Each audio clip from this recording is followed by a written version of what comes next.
Hello and happy Friday Eve from Radically Rational and RadicallyRational.com. It's Thursday and you can color coach surprised. Yeah, I cop to it. I'm surprised, borderline shocked that Jerry Jones, Little Abner, has elected to retain Mike McCarthy as head coach of the Cowboys. I was anticipating a move for this reason. More than anything else, Little Abner is a snake oil salesman. He is P.T. Barnum. He is a carnival barker. And he's really concerned with ancillary revenue sources, like merchandise sales. And there's no question that this decision to keep McCarthy is going to outrage many Cowboy fans to the point where they're going to buy a whole lot less stuff. So because of Little Abner's history of greed, I'm surprised. I do want to be fair about this, though. While I would have preferred that the team move on from McCarthy, given his playoff failures, I think the Cowboys are at a point where they and their fans expect and deserve to at least advance to a conference championship game and ultimately win a Super Bowl. But there might be some merit on the football side in doing this. Okay, McCarthy's got 1 year left on his contract. And let's be fair about this.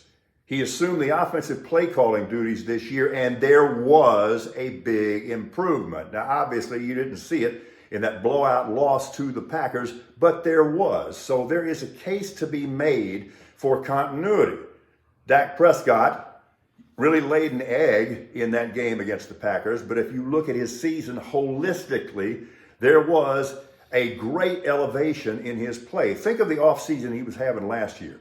He was coming off that interception-filled 2022 season. I don't think Dak ever doubted himself at that point.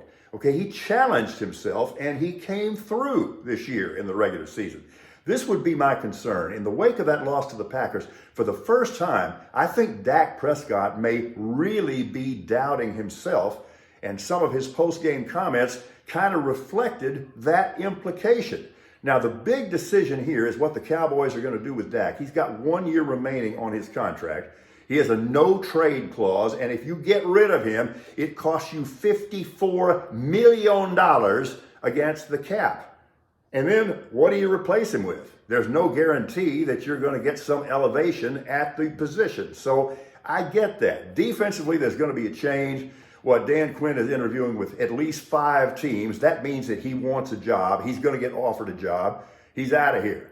And a lot of Cowboy fans may say, don't let the door hit you after the way that defense performed against the Packers the other day. So this franchise is at a crossroads. And there are a lot of things to consider here. Now, a lot of us are like old school Cowboy fans.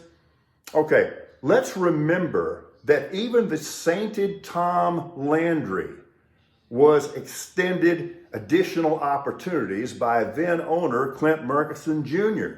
So there is some precedent here. Remember, the Cowboys lost the 66 championship game, lost the 67 championship game, the Ice Bowl, and then there were those 2 consecutive first-round playoff disasters against the Browns to the point where it looked like the whole thing was coming undone. And then look what happened after that. Do I think there's a good chance that Lucy is once again going to pull the football away from Cowboy fans next year? I do.